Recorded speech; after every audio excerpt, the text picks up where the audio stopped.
ଦେଖନ୍ତୁ ଫ୍ରେଣ୍ଡସ୍, ଭାଇ ବନ୍ଧୁ ମୋର ଯେତେ ସମସ୍ତଙ୍କୁ ନମସ୍କାର।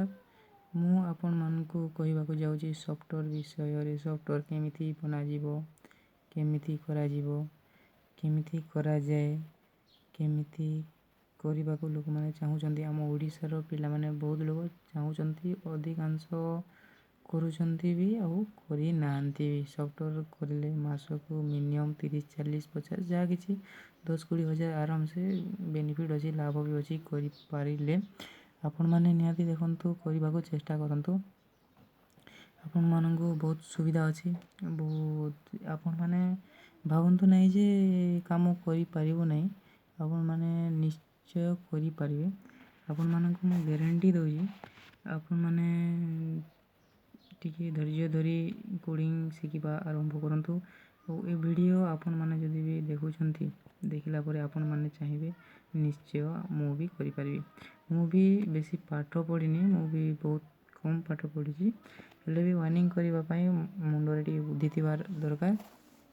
ଆପଣମାନେ ନିହାତି ସେ କାମକୁ ଭାବନ୍ତି ନାହିଁ ଯେ ମୁଁ କରିପାରିବି ନାହିଁ, ସେମିତି କିଛି ଭାବନ୍ତୁ ନାହିଁ।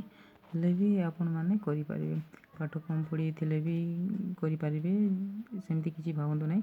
HTML, ଜାଭା, C++ ଏସବୁ ଦରକାର ଏଠି। ହେଲେ ଆପଣମାନେ ଓଡ଼ିଆର ଯାହା କିଛି ଅଛି ସଫ୍ଟୱେର୍ ସବୁ କିଛି ବନେଇ ପାରିବେ।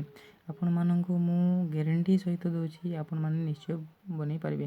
ଆପଣମାନଙ୍କୁ ଯେଉଁ ମୁଁ ଦେଖାଉଛି ଇଏ ହେଉଛି କୋଡ଼ିଂ କେମିତି କରାଯାଏ, କେମିତି କୁହାଯାଏ, କେମିତି ସଫ୍ଟୱେର୍ ବନାଯାଏ, ସେ ବିଷୟରେ ଆପଣମାନଙ୍କୁ ଦେଖାଉଛି। ଏଇଟା ସବୁ କୁହନ୍ତି କୋଡ଼ିଂ କେମିତି କେଉଁ ଚିହ୍ନ ଲାଗିବ, କେମିତି ହେବ, କ'ଣ ଲେଖାଯିବ, କ'ଣ କଲେ ପଇସା ମିଳିବ, କ'ଣ ହେବ, ସେ ବିଷୟଟି ସବୁ ଏଇଠି ଅଛି।